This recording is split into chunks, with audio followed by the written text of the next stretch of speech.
दोस्तों बजट 2023 कल अनाउंस होने जा रहा है जिसके अंदर इनकम टैक्स में बहुत सारे बदलाव आपको देखने को मिल सकते हैं।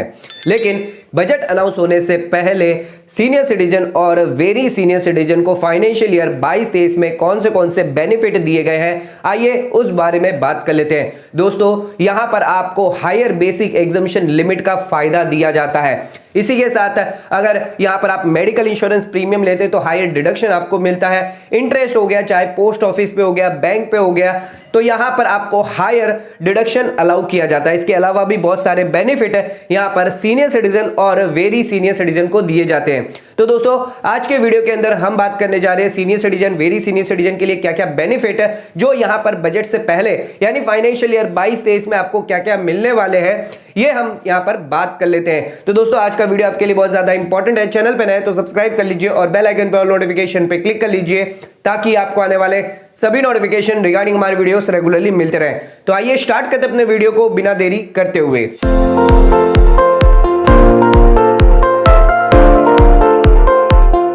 तो दोस्तों आइए स्टार्ट करते अपने वीडियो को और बात कर लेते हैं यहां पर benefit for senior citizen and very senior citizen जो इनकम टैक्स एक्ट के अंदर दिए गए हैं। तो सबसे पहले यहां पर बात कर लेते हैं कौन है सीनियर सिटीजन और कौन है वेरी सीनियर सिटीजन। दोस्तों इनकम टैक्स एक्ट के अंदर यहां पर साफ साफ कहा गया है कि अगर आप एक इंडिविजुअल है जो रेसिडेंट इंडियन है जिसकी एज 60 या उससे ज्यादा है at any time during the financial year, तो यहां पर आप सीनियर सिटीजन माने जाएंगे। यानी अगर आप 60 साल से ज्यादा की एज के हैं तो यहां पर आप सीनियर सिटीजन की कैटेगरी में आएंगे।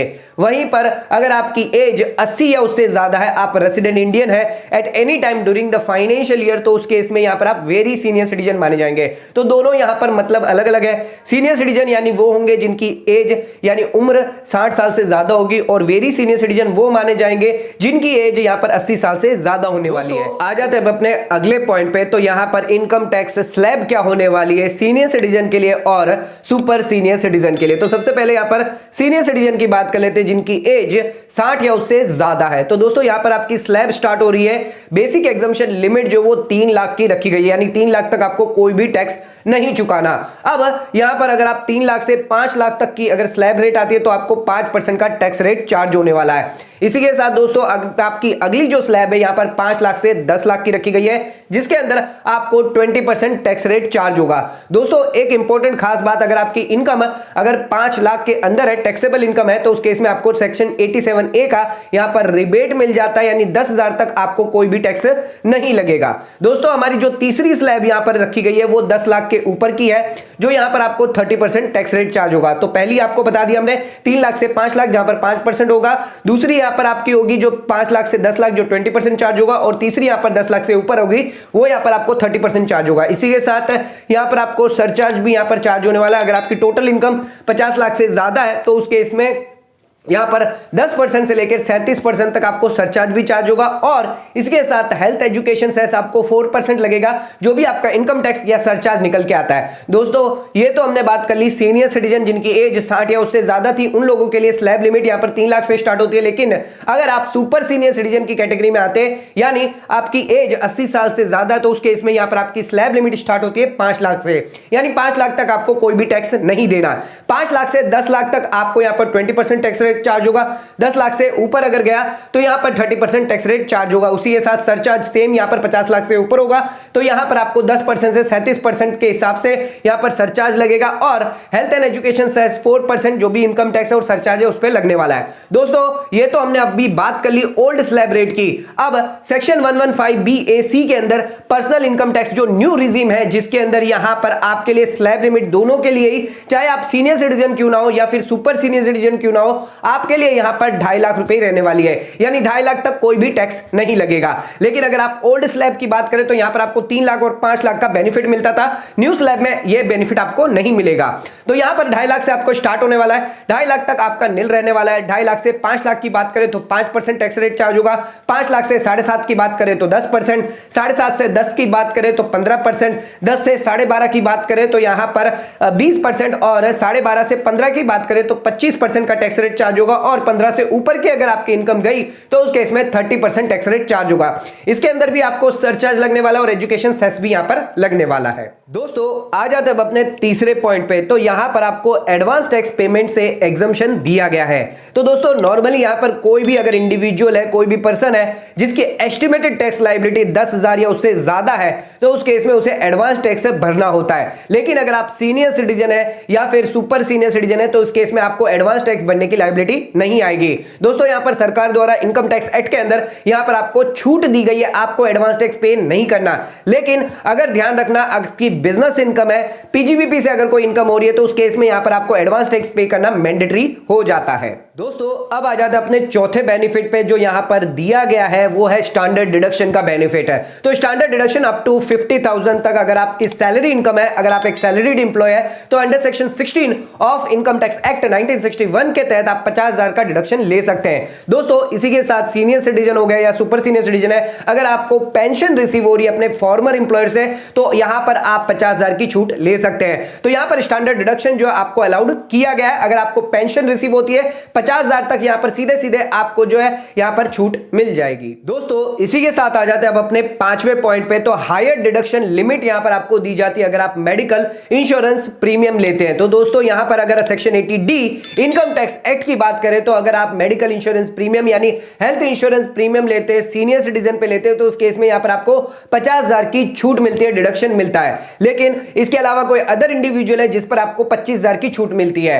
दोस्तों इसी के साथ अगर आप सिर्फ मेडिकल इंश्योरेंस प्रीमियम नहीं बल्कि आप मेडिकल एक्सपेंडिचर भी करवाते हैं, तो भी यहां पर आपको 50,000 तक की छूट दी जाती है। लेकिन ध्यान में रखिएगा, अगर आप हेल्थ इंश्योरेंस प्रीमियम लेते हैं या फिर मेडिकल एक्सपेंडिचर क्यों ना करवाते हो, आपको यहां पर कैश में नहीं करवाना है, यहां पर आप कोई भी अदर मोड में यहां पर करवा सकते हैं। तो दोस्तों यहां पर चाहे सीनियर सिटीजन हो या वेरी सीनियर सिटीजन हो, दोनों ही केस के अंदर आपको 50,000 का डिडक्शन यहां पर अलाउड किया जाता है। दोस्तों इसी के साथ आ जाते हैं अब अपने सिक्स्थ पॉइंट पे, तो यहां पर अगर आप हायर डिडक्शन लिमिट यहां पर आपको अलाउड की जाती है अगर आप खर्चा इंकर्ड करते हैं, मेडिकल ट्रीटमेंट करवाते हैं स्पेसिफाइड डिजीज की, section 80DD-B of income tax act 1961 के तहत यहां पर अगर आप कोई खर्चा इंकर्ड करते हैं, अगर नॉर्मल टैक्स पेयर है, अगर आप एक्सपेंडिचर इंकर्ड कर रहे हैं, ट्रीटमेंट करवा रहे हैं, चाहे आप खुद के लिए करवा रहे हो या अपने डिपेंडेंट रिलेटिव्स के लिए क्यों ना करवा रहे हो, यहां पर स्पेसिफाइड डिजीज की ट्रीटमेंट करवा रहे हो, तो 40,000 तक का डिडक्शन यहां पर आपको अलाउड किया जाएगा।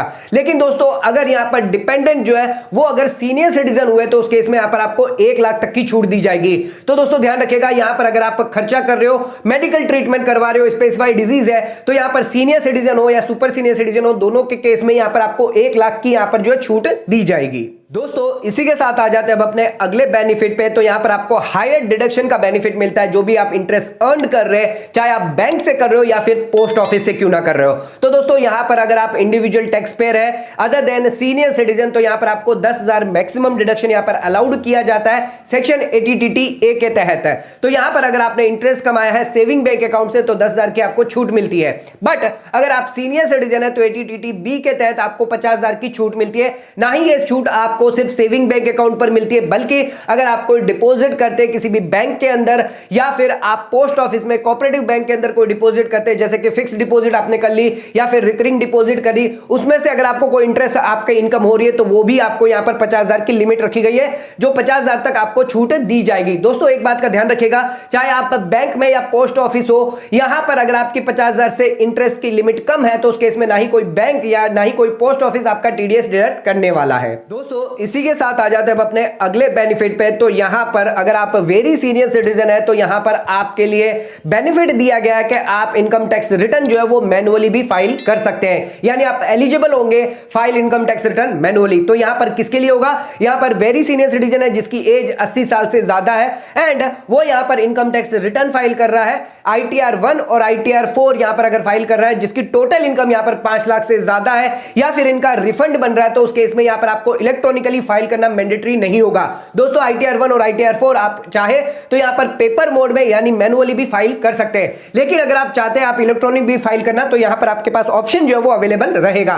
इसी के साथ दोस्तों एक और इंपॉर्टेंट बात यहां पर आती है कि अगर आप सेक्शन 115BAC ऑप्ट करते हैं यानी न्यू टैक्स रिजिम ऑप्ट करते हैं, तो उस केस में आपको चैप्टर 6A के कोई भी डिडक्शन अलाउड नहीं किए जाते। सेक्शन 80C से 80U के कोई भी डिडक्शन यहां पर आपको अलाउड नहीं किए जाते, लेकिन सेक्शन 80CC-D सब सेक्शन 2 के तहत आपको 50,000 की की सिर्फ यहां पर जो है छूट दी जाती है। दोस्तों आ जाते हैं अब अपने 9th बेनिफिट पे। तो यहां पर आप फॉर्म 15H यहां पर सबमिट कर सकते हैं for non deduction of TDS है। अगर आप सीनियर सिटीजन है, आप नहीं चाहते कि आपका कोई भी टीडीएस डिडक्ट हो, तो यहां पर जो भी डिडक्टर है उसे यहां पर आप फॉर्म 15H जो यहां पर सबमिट कर सकते हैं। जैसे अगर कोई बैंक है जो आपका टीडीएस डिडक्ट कर रही है 50,000 से ज्यादा का अगर आपका इंटरेस्ट हो गया है, इस केस में यहां पर बैंक जो है या पोस्ट ऑफिस आपका टीडीएस डिडक्ट करती है, तो उस केस में यहां पर अगर आपकी एस्टिमेटेड टैक्स लायबिलिटी यानी टोटल टैक्स लायबिलिटी अगर नील है, यानी 3 लाख या 5 लाख से कम है, तो उस केस में यहां पर आपको इनकम टैक्स भरना नहीं आता। तो यहां पर आप सबमिट कर सकते हैं फॉर्म 15H बैंक या पोस्ट ऑफिस या किसी अन्य डिडक्टर को, जहां पर उस केस में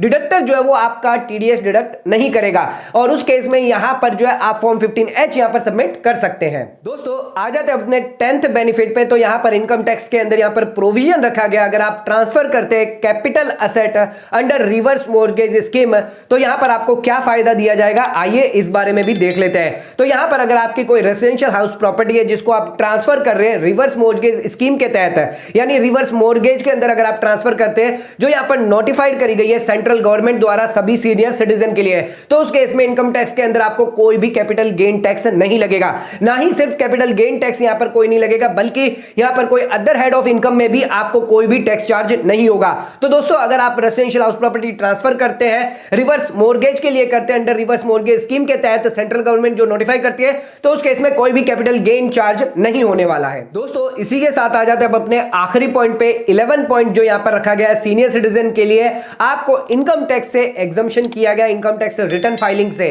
section 194P of income tax act ये कहता है कि यहां पर जो सीनियर सिटीजन है उनको इनकम टैक्स रिटर्न फाइल करना जरूरी नहीं है, यानी एग्जम्पशन यहां पर आपके लिए दिया गया है, लेकिन कुछ कंडीशन के साथ। अगर आप सीनियर सिटीजन है, आपकी एज यहां पर 75 या उससे ज्यादा होनी चाहिए, इसी के साथ यहां पर आपकी सिर्फ पेंशन इनकम होनी चाहिए, और पेंशन इनकम के साथ यहां पर आपकी इंटरेस्ट इनकम होनी चाहिए, और वो इंटरेस्ट इनकम उसी बैंक में होनी चाहिए जहां पर आपकी पेंशन इनकम आती हो। दोस्तों इस केस में यहां पर जो है बैंक यहां पर आपकी टोटल इनकम कंप्यूट करेगा, आपके जो भी डिडक्शंस है यहां पर चैप्टर 6A के जो रिबेट्स जो भी आपके 87A के जो रिबेट है वो यहां पर कंप्यूट करके आपकी टैक्स लायबिलिटी कंप्यूट करके यहां पर जो भी टैक्स बनता है वो सरकार को जमा कराएगा। लेकिन दोस्तों इसके लिए आपको यहां पर एक डिक्लेरेशन जो है बैंक को देना होगा, क्या क्या आपकी इनकम है, क्या क्या आपने यहां पर इन्वेस्टमेंट या डिडक्शन लेकर रखने हैं।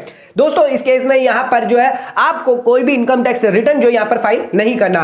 लेकिन एक इंपॉर्टेंट जानकारी यहां पर आपको दे देते हैं, एक नोटिफिकेशन के दौरान यहां पर अगर आपका टीडीएस डिडक्ट हो जाता है 50,000 से ज्यादा का, अगर आपका टीडीएस अगर डिडक्ट हो रहा है, तो उस केस में यहां पर आपको इनकम टैक्स रिटर्न फाइल करना मैंडेटरी हो जाएगा। तो दोस्तों आज के वीडियो के अंदर हमने सीनियर सिटीजन और सुपर सीनियर सिटीजन के बेनिफिट देखे। तो बजट 2023 अनाउंस होने से पहले ये सभी बेनिफिट्स आपके लिए जानना बहुत ही ज्यादा जरूरी है। बजट में देखना जरूरी ये होगा इंपॉर्टेंट के बजट में क्या और नए बेनिफिट यहां पर सीनियर सिटीजन और सुपर सीनियर सिटीजन के लिए सरकार लेके आने वाली है। तो दोस्तों आज का वीडियो अगर आपको पसंद आया तो चैनल को लाइक और सब्सक्राइब जरूर करना, ज्यादा शेयर जरूर करना। धन्यवाद।